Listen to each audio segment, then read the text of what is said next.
Bismillahirrahmanirrahim. Assalamu alaikum. My name is Hassan and today we are going to remove image title on hover in Elementor WordPress.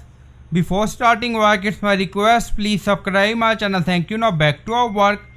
So we are in Elementor page. So this is our image. So when we hover on it and then you see image title, so we are going to remove it using custom code. Now go to dashboard and we are using Elementor Pro plugin. If you are not using Elementor Pro plugin, then you can install WP Code plugin and then add code. So we are in dashboard. On left side you see Elementor and then you see custom code. So click on it. So we are in custom code section and then you see add new. So click on it. So you can add this code in WP Code plugin. Now you see title. So we edit title and then you see location, select head and then we are going to add code. So this is our script code and you will find this code in video description or in comment section.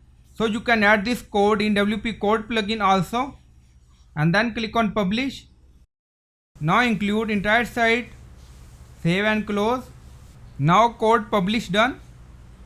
Go to page and refresh the page. Now hover on image and you don't see any image title.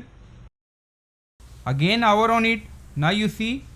So I hope you like this video. Please like, comment, share, subscribe. Thank you for watching.